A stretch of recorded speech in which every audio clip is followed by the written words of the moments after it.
যুগকে মহাসমুদ্র পার করে চিরশান্তির জন্য দৃষ্টান্তে বললেন।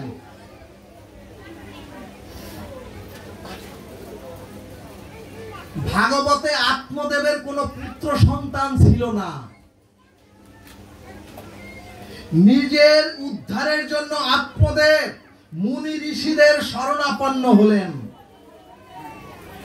ঋষি মুনিগণ বললেন, যে যুগ সন্ধিক্ষণ এসেছে তাতে তো তুমি পার হতে পারবে না। যে যুগ সন্ধিক্ষণ এসেছে তাতে তুমি উদ্ধার হতে পারবে না। কাজী তুমি নিজে নিজে ভগবত ভজন করো এবং নিজেই উদ্ধার প্রাপ্ত হও। কিন্তু আমাদের মতো আত্মদেব ওই রকম চিন্তা করলেন, আমার তর্পণ এবং শ্রাদ্ধ পিণ্ডাদি কে দেবে তাহলে? তখন মুনি ঋষি সিদ্ধান্ত দিয়ে বললেন, ভক্তগণ আমরাও তো পিণ্ড দেই, মৃত্যুর পরে আমরাও পিণ্ড দেই, তিল আর চাল কলা দিয়ে কুশার উপরে দেই, কুশার উপরে দেই। শ্রী ভাগবত বললেন, ওগো চাল কলা আর তিল দিয়ে যে পিণ্ড তোমরা দিচ্ছ, ওগো তোমরা চাল কলা তিল দিয়ে যে পিণ্ড তোমরা কুশার উপরে দিচ্ছ, ওই চাল কলা আর তিলের পিণ্ডতে আত্মার সদ্গতি হয়, আত্মার সদ্গতি হয়, অর্থাৎ আত্মার গতিটা সৎ হয়, কিন্তু ঈশ্বর লাভ করে নিত্য ধামগত হয় না। বলো না গো রাধে রাধে, রাধে রাধে। জীবের দেহটাই হচ্ছে, ভাগবত বলছে, জীবের এই দেহটাই হচ্ছে তিল চাল কলা রূপ রক্ত মাংসের একটা পিণ্ড। এবং জীব যদি এই দেহ পিণ্ডকে গোবিন্দ চরণে তর্পণ করতে পারে, জীব যদি এই দেহ পিণ্ডকে রাধা রানীর চরণে তর্পণ করতে পারে, জীব যদি এই দেহ কলাকে গৌর হরির চরণে তর্পণ করতে পারে, অর্থাৎ তাহলে তোমার সদ্গতি নয়, তোমার ভগবত প্রাপ্তি হয়ে যাবে। অর্থাৎ তোমার শ্রাদ্ধ তুমি নিজে করো, তোমার শ্রাদ্ধ অন্য কারো উপরে ছেড়ে দিও না। কিন্তু এরপরও আত্মদেব পুত্র সন্তান চাওয়াতে ঋষিগণ আত্মদেবকে একটি ফল দান করলেন। তখন আত্মদেব বিশ্বাস করে সেই ফল এনে দিলেন তার স্ত্রী ধুন্ধুলির কাছে। মন দিয়ে শুনুন, কিন্তু ধুন্ধুলি মানে ঘরের স্ত্রী ভগবত বিমুখ হওয়ায়, ঘরের স্ত্রী ধুন্ধুলি ভগবত বিমুখ হওয়ায় এখানে ভাগবত একটি প্রশ্ন করলেন। আত্মদেব তার স্ত্রী ধুন্ধুলির হাতে ফলটা দিলেন, কিন্তু আত্মদেব ফলটা তো তার স্ত্রীকে খাইয়ে দিতে পারতেন। আত্মদেব ঋষি মুনির দেওয়া ফলটি এনে তার স্ত্রী ধুন্ধুলির হাতে দিলেন। ভাগবত এখানে প্রশ্ন করলেন, আত্মদেব তার স্ত্রী ধুন্ধুলিকে কেন খাইয়ে দিলেন না? কারণ ওই ফলটা খাওয়ালেই তো ধুন্ধুলির গর্ভে সুপুত্র আসত।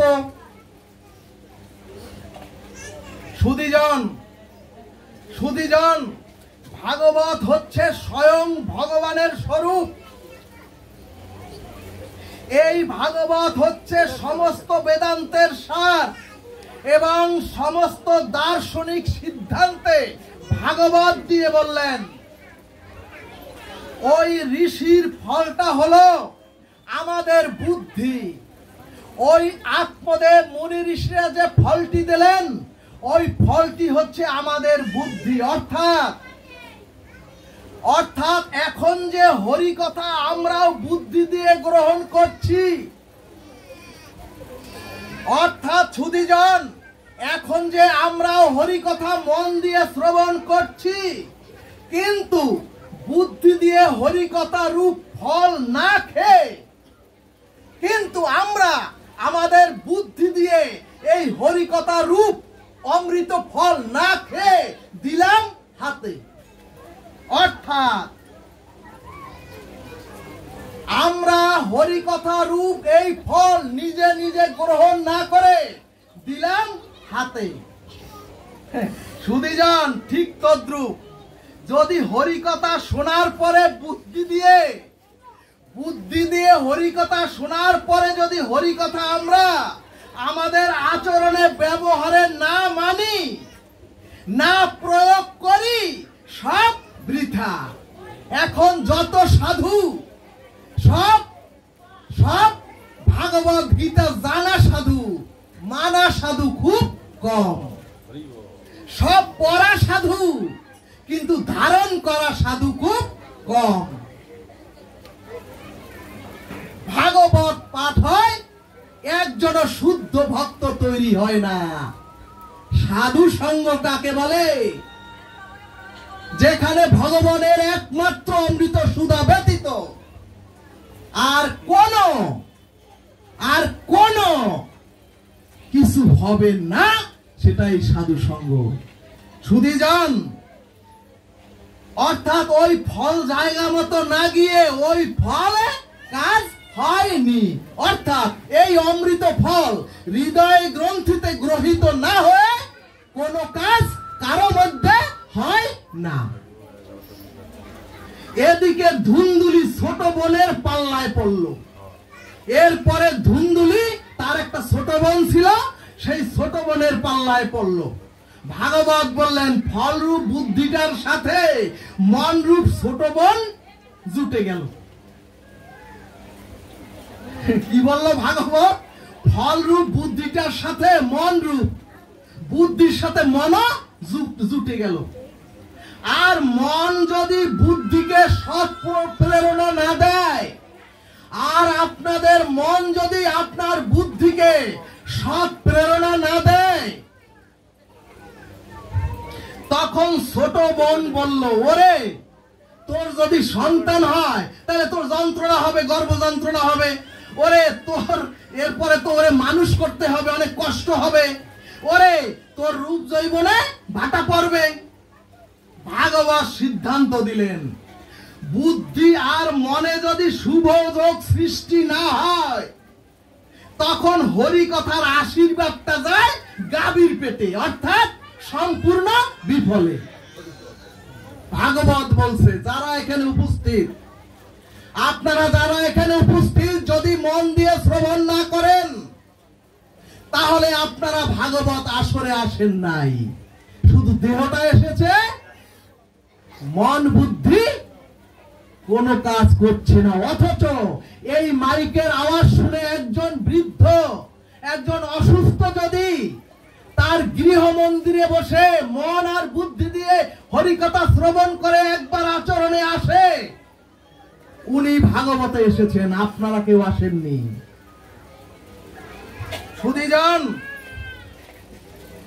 সুধীজন ভাগবত সিদ্ধান্ত দিলেন, যদি বুদ্ধি আর মনে শুভযোগ না হয়, তাহলে হরিকথার আশীর্বাদ সব যায় গাভীর পেটে, অর্থাৎ সম্পূর্ণ বিফলে। গৌর ভক্তবৃন্দ, আত্মদেব ছিলেন একজন সাধক, কিন্তু মন বুদ্ধি সৎ অভিমুখী না হওয়ায় যত বড় সাধক হন, যত বড় সাধু হন, যত বড় সাজা বৈষ্ণব হন, যদি আপনার বুদ্ধি মন সৎ অভিমুখী না হয়।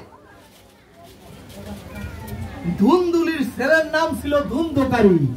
ওই যে ধুন্দুলি গৃহিণী, তার ছেলের নাম ছিল ধুন্দকারী। এখানে ভাগবত বললেন,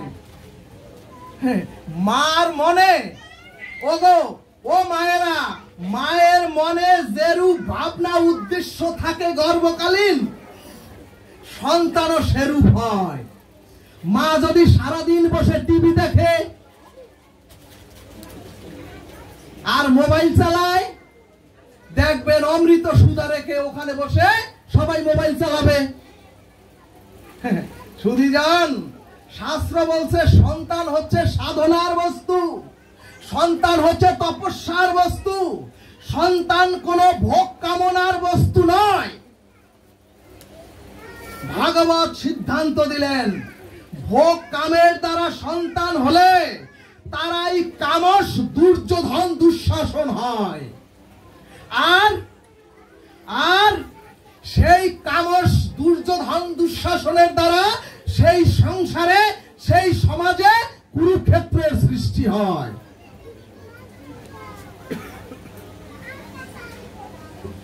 আর যদি কুন্তির মতো সতীত্ব, তপস্যা, উপাসনা, ভগবত ভজনের দ্বারা যদি আপনার সন্তান গৃহে আসে,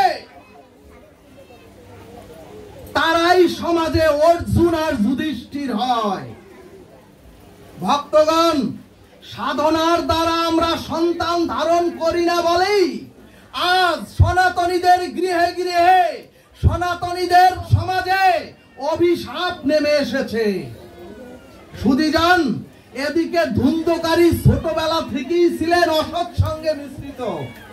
ওই ধুন্দলির ছেলে ধুন্দকারী ছোটবেলা থেকেই ছিলেন অসৎ সঙ্গে, কুসঙ্গে মিশে, ছোটবেলা থেকেই মিশে, অসৎ সঙ্গে মিশে একটা পতিতাকে ধরে এনে ঘরে তুলল।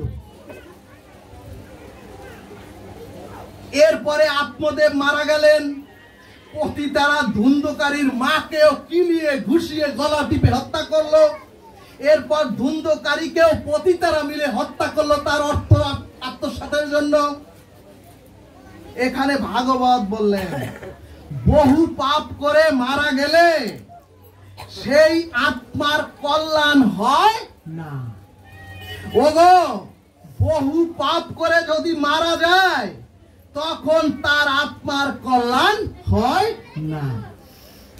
আত্মা তখন প্রেতাত্মায় রূপ নেয়, আর প্রেতাত্মায় রূপ নিয়ে ইথার তরঙ্গে সেই সমস্ত প্রেতাত্মাগুলি ঘুরে বেড়ায়।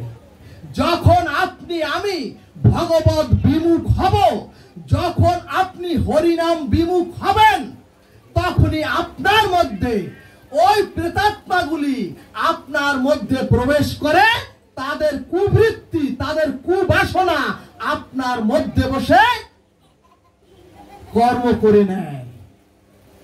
আপনি ভাবেন আমি তো এরকম চাইনি, আপনি ভাবেন আমি তো গোবিন্দ চরণে যেতে চাই, পারছি না কেন। সুধীজন, মুনি ঋষিগণ তখন সিদ্ধান্ত দিলেন, তখন গোকর্ণ গিয়ে, গোকর্ণ মুনি ঋষিদের শরণাপন্ন হলে মুনি ঋষিগণ বললেন, ধুন্দকারী তো প্রেতাত্মা হয়েছে, আর প্রেতাত্মাকে উদ্ধারের একমাত্র পথ, মৃত্যু ব্যক্তির উদ্ধারের একমাত্র পথ, বহু অপরাধীর মৃত্যু ব্যক্তির উদ্ধারের, আত্মার একমাত্র উদ্ধারের পথ সাধু সমাগমে ভাগবত পাঠ। মুনি ঋষিগণ সিদ্ধান্ত দিলেন। তখন গোকর্ণ ভাগবত পাঠের সময় একটি 7টি গীত সম্পন্ন একটি বাঁশ পুঁতে রাখলেন, যে বাঁশে ছিল 7টি গীত। ভক্তগণ, ভাগবতের এই বাস মানে হচ্ছে জীবের বাসনা, জীবের বাসনা এবং বাসরূপ বাসনার মধ্যে যে 7টি গীত, ওই গীত হচ্ছে জীবের মোহের গীত, মোহ বাসনার গীত।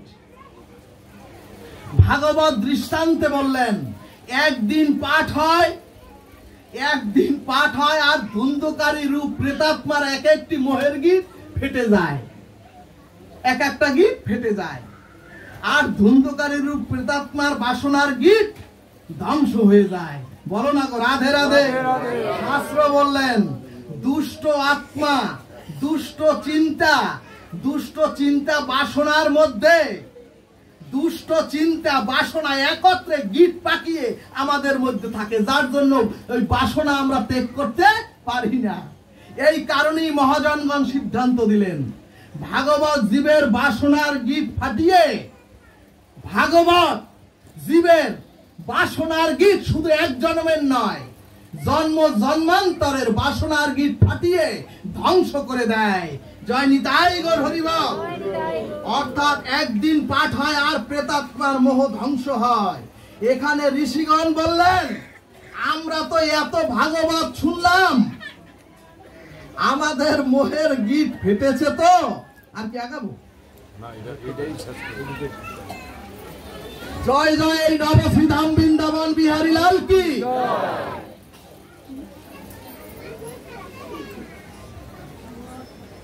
তাহলে নির্যাস তত্ত্ব কি?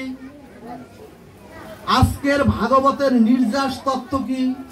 জন্ম জন্মান্তরের কুবৃত্তি থাকে থাকুক, জন্ম জন্মান্তরের বাসনা থাকে থাকুক, ধুন্ধকারীর প্রেতাত্মা 7 দিন ভাগবত পাঠে সকল বাসনার মোহ ধ্বংস হয়ে অত পাপিষ্ঠ পুষ্পক রথে দিব্য ধামে গমন করলেন। আমরাও যদি এই হরি কথাকে আমরাও যদি আচরণে প্রকাশ করি, আমরাও যদি আচরণে ধারণ করি, আমরাও মৃত্যুর পরে পুষ্পক রথে ওই নিত্য ধামে গোলক বৃন্দাবনে আমরা যাত্রা করব।